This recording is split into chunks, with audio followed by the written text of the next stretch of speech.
신명기 10장은 지난주에 이어서 하나님께서 이스라엘에게 다시 깨어졌던 십계명이 아닌 새 십계명 말씀을 주시면서 하셨던 말씀입니다.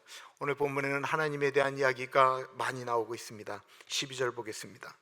이스라엘아, 내 하나님 여호와께서 내게 요구하는 것이 무엇이냐라고 말씀하고 있습니다.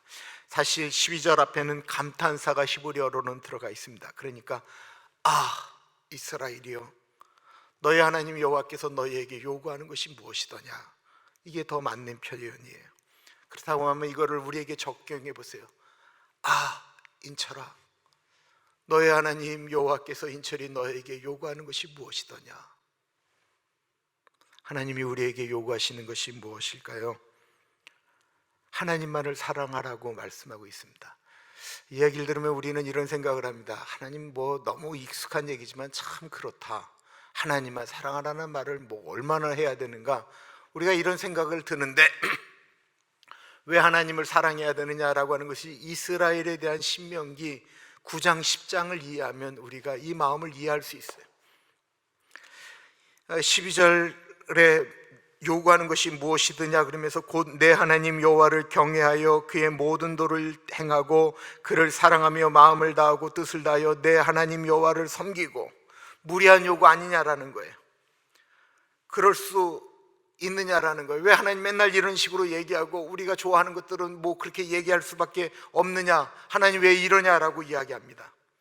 그런데 시내산 계약이라고 하는 것에 대해서 계속 말씀드렸지만 이건 결혼과 같은 거예요. 하나님은 이스라엘만 사랑하는 하나님이 되시겠다라는 거예요. 이스라엘은 하나님만 사랑하는 백성이 되겠다라는 거예요. 이것이 시내산 계약이에요. 그러니까 결혼 계약이라고 생각해 보세요. 그러면 이걸 바꿔 말할게요. 남편이 아내에게 결혼식 날 이렇게 얘기하는 거예요. 당신은 이제부터 남자로서 나만 사랑해 달라고 얘기하는 게 이게 틀린 말입니까? 이게 무리한 요구입니까? 아내가 결혼을 하면서 남편에게 당신이 이제는 다른 여자는 바라보지 말고 나만 바라봐야 돼 라고 이야기하는 이 요구를 이상한 요구, 무리한 요구라고 이야기하는 게 말이 돼요? 당연한 요구잖아요. 당연한 요구. 하나님이 시내산 계약을 하면서 이스라엘 백성들에게 나만 사랑하라고 이야기하는 것이 이게 무리한 요구가 아니고 당연한 요구다라는 거예요. 그래서 하나님도 말씀하시는 거예요. 내가 너희만 사랑할게라고 말씀하시는 것입니다. 이게 시내산 계약입니다. 가장 행복한 길 아니겠어요? 오늘 본문에 이런 얘기가 나오고 있습니다. 너희의 행복을 위하여라고 이야기하고 있습니다. 13절 보세요. 내가 오늘 내 행복을 위하여 내게 명하는 여호와의 명령과 규례라고 이야기하고 있어요. 가정의 행복을 생각해 보세요. 남편이 아내만 사랑하고 아내가 남편만 사랑하는 것이 가장 행복한 길 아니겠어요? 남편이 아내가 아닌 다른 사람들을 사랑하는 순간 그 가정에 불행이 오잖아요. 아내가 남편이 아닌 다른 사람을 사랑하는 순간 그 가정이 깨어져 버리잖아요. 어려움이 오잖아요. 어떻게 행복할 수 있어요? 자기는 다른 여자를 사랑하고 이 여자는 다른 남자를 사랑하기 때문에 마음속에 어떤 즐거움이 있는지 모르겠지만 그 가정이 깨져버리는 것처럼 하나님만 사랑하고 하나님이 이스라엘 백성을 사랑하는 이 공동체가 가장 아름다운 거예요. 이스라엘이 가장 행복할 방법을 하나님은 말씀하시는 거지 하나님이 무리한 말씀을 하는 것이 아니다라고 하는 것입니다. 그러면 하나님이 왜 이 이스라엘 백성을 선택했을까요? 저희가 같으면 진짜 한국 사람을 선택하는 게 맞는 거 아니겠습니까? 왜 이스라엘을 선택하셨을까? 14절과 15절 보세요. 하늘과 모든 하늘의 하늘과 하늘과 모든 하늘의 하늘, 이게 삼층천 얘기하는 거죠. 이게 그냥 신학적인 얘기 하나 할게요. 팁이에요. 우리가 보이는 하늘이 있어요. 그 하늘 위에 하늘은 뭐예요? 우주예요. 그리고 하늘 위에 하늘 위에 하늘. 그래서 고린도서에 사도 바울이 갔다 왔던 걸 삼층천이라고 그러죠. 그거는 그 하나님의 나라를 이야기하는 것입니다. 그 만물을 본래 내 하나님 여호와께 속한 것이로되 여호와께서 오직 내 조상들을 기뻐하시고 그들을 사랑하사 그들의 후손인 너희를 만민 중에서 택하셨음이 오늘과 같으니라. 지난 주일날 말씀드렸던 것처럼 이 조상이 누굽니까? 아브라함과 이삭과 야곱을 이야기하는 거예요. 하나님께서 그들을 사랑하셨어요. 그들과 약속하셨어요. 그 약속을 기억하셔서 이 후손들하고 지금 결혼한 거예요. 그 약속 약속, 500년 전의 약속 기억하시고 결혼하신 것이다라는 것입니다. 본인들이 훌륭해서가 아니었다라는 거예요. 이 말씀 묵상하면서 우리 교회 진짜 복된 말씀이다. 우리 교회처럼 나이 드신 어른들이 있는 교회, 예수 오래 믿은 분들이 많은 교회, 그러나 자녀들이 교회를 떠난 분들이 또한 있는 교회에 이 말처럼 복된 말이 어디 있느냐라는 생각이 드는 거예요. 하나님이 우리를 사랑하셔서 우리의 자녀 세대를 기억하신다라는 거예요. 우리를 기억하세요. 우리의 기도를 기억하세요. 우리의 삶에 하나님과 교제하면서 나아갔던 그 사랑을 기억하셔서 우리들의 자녀 세대를 돌보신다라는 것입니다.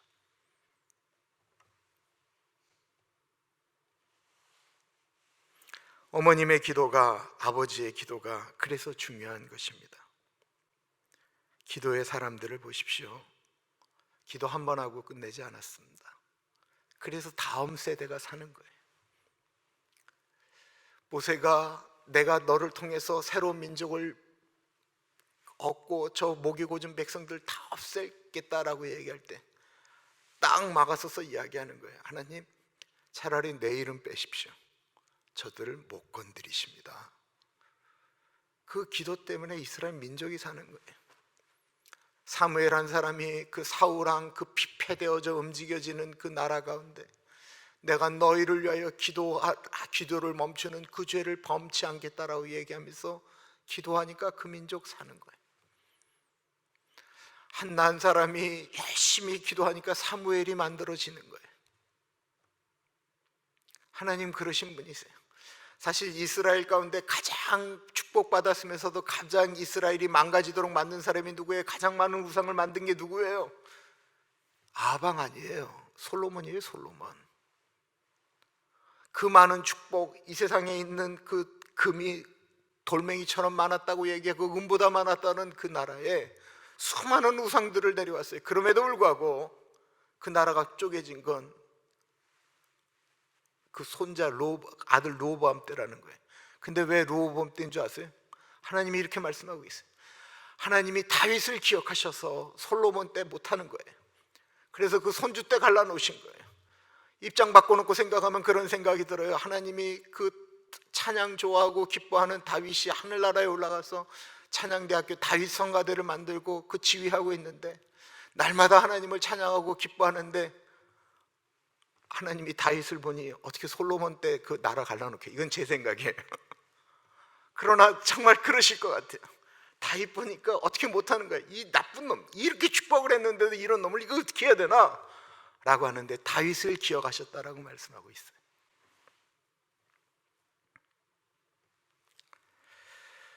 이스라엘 민족이 참 별로였습니다. 16절 보겠습니다. 그러므로 너희는 마음의 할례를 행하고 다시는 목을 곧게 하지 말라. 이 말씀 대단히 중요한 말씀입니다.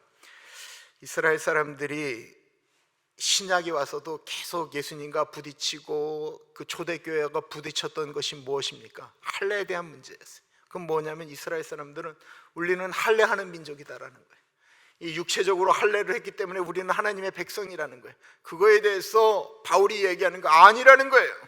너희가 육체의 할례를 아무리 해도 마음의 할례를 하지 않으면 아무 소용이 없다라고 이야기하는 거예요. 이게 신명기에 나왔어요. 그런데 예레미야는 더 심하게 얘기해요. 놀랍게도 예레미야의 이 마음의 할례에 대한 이야기가 굉장히 많이 나와요. 예레미야 4장 4절입니다. 유다인과 예루살렘 주민들아, 너희는 스스로 할례를 행하여 너희 마음 가죽을 베고 나 여호와께 속하라. 그리하지 아니하면 너희 악행으로 말미암아 나의 분노가 불같이 일어나 사르리니 그것을 끌 자가 없으리라. 아예 예레미야는 뭐라고 얘기하냐면 마음의 할례라고 이야기하죠. 마음의 가죽을 베어버리라고 이야기하는 거예요. 구약 성경에 많이 나오는 말씀이 하나 있는데 딱딱하고 완악한 마음을 제하여 버리사라고 하는 표현이 나와요. 마음이 너무나도 완악하고 딱딱해졌다라는 거예요. 그거 다 도려내야 된다라는 거예요. 로마서 2장 29절의 사도 바울의 표현을 보십시오. 오직 이면적 유대인이 유대인이며 할례는 마음에 할지니 영에 있고 율법 조문문에 있지 아니한 것이라. 그 칭찬이 사람에게서가 아니요 다만 하나님에게서니라.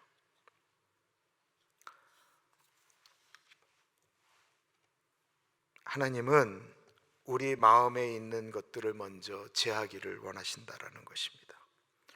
그리고 우리가 믿는 그 하나님에 대해서 말씀하고 있습니다. 17절 보세요. 너희 하나님 여호와는 신 가운데 신이시며 주 가운데 주시요 크고 능하시며 두려우신 하나님이시라. 사람을 외모로 보지 아니하시며 뇌물을 받지 아니하시고. 17절에 참 독특한 표현이 나와요. 사람은 외모를 보지 않고 뇌물을 받지 않는다라고 하는 이거는 그 당시 구약에 있는 제사법을 이해하시면 제일 좋아요. 구약에 있는 이방신들은 다 화려하게 움직이고 치장하고 하는 것들, 외모를 봤어요. 그래서 그 갈멜산에서 바알과 아레사라의 그 제사장들과 그 엘리야가 싸울 때 그 바알과 아세라들이 어떻게 했는지, 그 제사장들이 어떻게 했나 보세요. 등을 두드리고 정성을 보기 위해서 막 피를 내고 배를 가르고 팔에다가 막 칼질을 하고 하면서 피를 보이고 정성을 보이고 화려하고 움직이는 그 모든 것들. 그러고 난 다음에 제사를 지을 때 더 드리고 더 드리고 더 드리고 많이 드리고 막 이렇게 하면 축복을 받는 신으로 근동에 있는 사람들이 다 얘기를 했다라는 거예요. 그러나 하나님은 그거 아니라는 거예요. 하나님은 마음 보신다라는 거예요. 우리가 예물을 드릴 때도 그것에 대한 우리의 마음이 있느냐라는 것입니다. 많이 내고 적고 이런 얘기가 아니에요. 우리의 마음이 거기 어떻게 있느냐라고 말씀하고 있는 것입니다. 하나님이 보시는 건 우리 마음이라는 거예요. 우리 안이라는 거예요.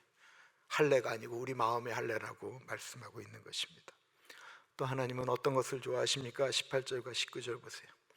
고아와 과부를 위하여 정의를 행하시며 나그네를 사랑하여 그에게 떡과 옷을 주시나니 너희는 나그네를 사랑하라. 전에 너희도 애굽 땅에서 나그네 되었음이니라. 당시 고아와 과부는 오늘날보다 훨씬 더 어렵고 힘든 분들이었습니다. 이들을 도와주는 국가적인 어떤 이 방법이나 이런 것들이 있지 않았어요. 그냥 이스라엘 공동체에서 이스라엘 사람들이, 예수 믿는 사람들이 그것들을 이렇게 흘려보내도록 했다라는 것입니다. 그들을 사랑하고 그들에게 선을 행하라는 것입니다. 오늘 국률 사역에 나가는 그 푸드뱅크에 그 마스크가 10개씩 125개가 준비되어져서 나갑니다. 어느 교우가 도네이션 했습니다. 그것이 국률 사역을 하는데 이 지금 밖에서 지금 받으러 오는 분들, 많은 분들이 불법 체류자들이고, 또 그런데 이 밖에 나가면 5불씩 팔잖아요. 이게 저도 생각을 해보는 거예요. 우리 교우들 어렵다고 하고 힘들어해도 뭐 많이 어려운 분들도 계시겠죠. 이런 거 할 때 뭐 우리 교우들한테 안 주냐 뭐 이런 얘기도 할 수 있지만, 교우들은 자녀들도 있고 어떻게든지 좀 이렇게 꾸려 나갈 수 있고, 또 한 교회인들한테도 이렇게 또 마스크가 다 나간 걸로 알고 있고, 이분들한테 이제 그게 필요한 거예요. 그런데 그래서 도네이션 했어요. 어저께 글을 봤는데 이런 간증을 하더라고요. 교회를 위하여 이제 도네이션을 하겠다라고 하고 박스를 주민하고, 또 본인들 이제 그 일하는 직원들한테도 필요하니까 이걸 더 오다를 했는데 이 하나만 온 거예요. 하나만. 주문이 다 된 줄 알고 교회에다 보내겠다라고 마음에 작정을 하고 움직였는데 이 하나만 온 거예요. 이거 주면 본인들 쓸 게 없는 거예요. 아직 안 온 게 아니고 주문 자체가 취소가 됐어요. 그 다음부터 이제 마음에 갈등이 오는 거죠.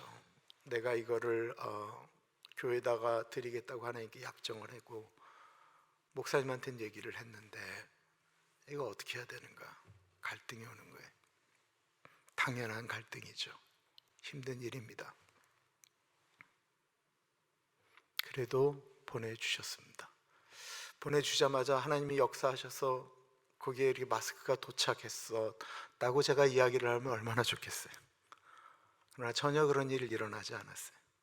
그러면 이렇게 하면 하나님이 주실 것이다? 그거 잘 모르겠어요. 제가 그렇게도 말씀드릴 수 없어요. 그러나 보냈어요.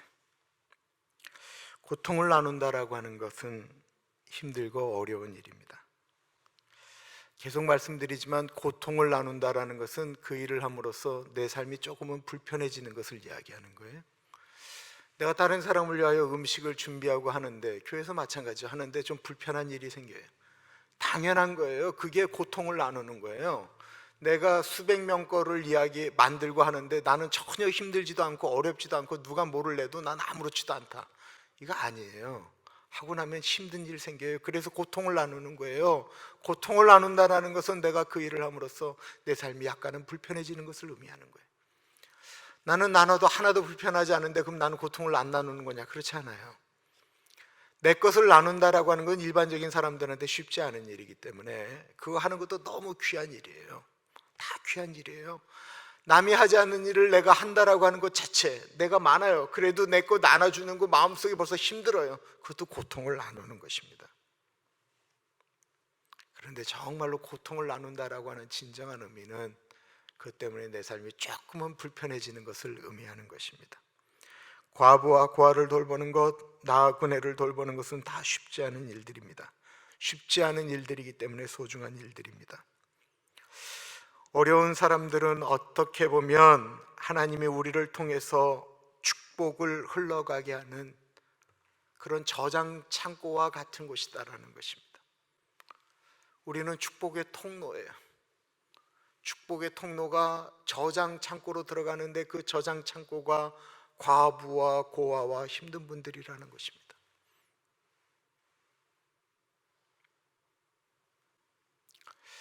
내가 통로가 되는 게 얼마나 복된 일이에요? 저는 우리 교우들이 통로가 되기를 원해요.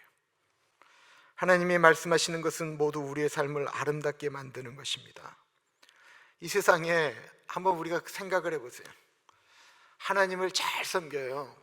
잘 섬기는데 이 사람이 잘 섬긴다고 목이 뻣뻣한 사람이 아니고 거기에 겸손해요. 목이 고진 사람이 아니고 마음의 할례를 행하고 겸손한 사람이에요. 거기다 하나님을 사랑하고 이웃을 챙기는 데 최선을 다해요. 여러분, 우리가 보기에도 너무 아름답지 않습니까? 하나님은 이스라엘 백성들이 이렇게 아름다운 삶을 살기를 원하셨다라는 것입니다. 우리 같이 기도하겠습니다. 3번 기도하겠는데요. 이것까지 같이 다 녹화돼서 나가주기를 바라요. 첫 번째는 우리가 하나님과 결혼했으니까 하나님만 사랑하게 하여 주십시오. 내 마음의 주인으로 하나님만 있게 하여 주옵소서. 같이 기도하겠습니다. 사랑의 하나님 아버지, 하나님만 사랑하게 하여 주십시오. 주님만 사랑하는 우리가 되어줄 수 있도록 하나님 인도하여 주십시오. 내가 하나님과 결혼하겠다라고 고백하며 세례를 받았습니다. 눈으로 보이는 세례뿐만 아니라 그것이 내 삶 가운데 하나님과 진정한 결혼이 되게 하여 주옵소서. 두 번째 기도하겠습니다. 마음의 할례를 행하게 하여 주옵소서. 내 마음속에 잘라내야 될 것들, 내가 버려야 될 행실들, 그리고 내 삶 가운데 버려야 될 쓰레기와 같은 것들, 그것들을 없애는 마음의 할례를 하는 결단의 기도를 같이 드리겠습니다. 기도합니다. 하나님 아버지, 기도합니다. 존귀하신 하나님, 오늘 마음의 할례를 행하는 시간 되게 하여 주십시오. 잘라내야 될 것들을 잘라내게 하여 주십시오. 버려야 될 것들을 버리게 하여 주옵소서. 하나님 아버지, 무엇을 버리기를 원하십니까?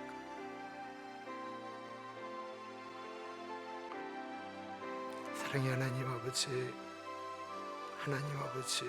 도와주십시오. 하나님 아버지, 같이 하여 주옵소서. 주님 동행하여 주옵소서. 아버지, 우리에게 말씀하여 주옵소서. 하나님 말씀하여 주옵소서.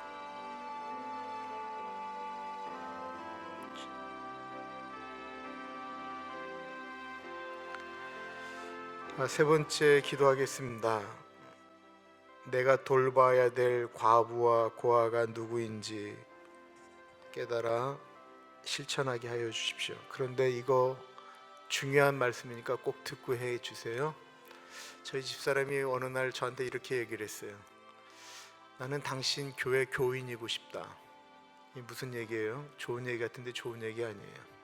교인이라면 그래도 좀 사랑을 받을 텐데 가족이다 보니까 이렇게 멀어진다는 거예요. 멀리 있게 된다라는 거예요. 지금 같이 이렇게 집에 모여 있고 한데 뭐 이렇게 식사 다 대접하려고 그러고 뭐 하다 보니까 힘든 분들이 있을 거예요. 근데 이 시간을 내가 고아 돌봐준다, 과부 돌봐준다라고 하는 마음으로 나갔으면 좋겠고, 도와도 화딱지 나게 하는 분들이 있어요. 교인들한테 요즘 많이 들어요. 근데 그 마음이 허해서 그렇다라고 생각을 하고 마음을 그냥 풀고 더 가졌으면 좋겠어요. 그리고 또 우리 주변에 우리가 돌보지 않으면 안 되는 고아와 과부가 있어요. 떠오르시는 분이 있죠? 전화 한 통도 괜찮아요. 그냥 도시락 하나 보내주는 것도 괜찮아요. 하나님의 마음으로 감당할 수 있도록 우리 같이 기도하겠습니다. 존귀하신 하나님 아버지 기도합니다. 하나님 아버지 같이 하여 주시고 동행하여 주시기를 기도합니다. 성령 하나님 같이 하여 주시옵소서. 전화 한 통, 우리가 또 나아가는 자그마한 일들, 그 일들을 통해서 같이 하여 주시고 우리의 가족과 아이들에게 하나님 아버지 귀한 시간 되어질 수 있도록 하나님 인도하여 주시기를 기도합니다. 주님 같이 하여 주옵소서. 하나님 같이 하여 주옵소서. 주님 인도하여 주옵소서. 존귀하신 하나님 아버지, 예수 그리스도의 보혈에 의지를 합니다. 예수의 피밖에 없습니다. 주님의 보혈로 이 성전과 우리 교우들의 가정과 우리 한 사람 한 사람을 지켜주시고 오늘의 모든 일정 가운데 같이 하여 주시기를 기도드립니다. 하나님, 우리 마음속에 할례를 행하기를 원합니다. 잘라내야 될 것들이 정확히 잘라내어지고 도려지게 하여 주옵소서. 하나님 아버지, 하나님의 백성이라고 도리어 신앙적 교만으로 목이 곳곳해질까 두렵습니다. 겸손하게 하여 주옵소서. 하나님만 사랑하는 우리들 되어지기를 기도드립니다. 주님만 사랑할 수 있도록 인도하여 주옵소서. 내 마음의 주인이 내가 아닌 예수 그리스도임을 선포합니다. 하나님, 오늘도 우리가 돌봐야 될 이웃을 돌볼 줄 아는 우리들 되어지기를 기도합니다. 지금은 우리 주 예수 그리스도의 은혜와 우리를 너무나도 사랑하셔서 하나밖에 없는 아들을 넉넉하게 보내주신 하나님 아버지 그 크신 사랑하심과 성령 하나님 감화감동 역사 충만 교통하심이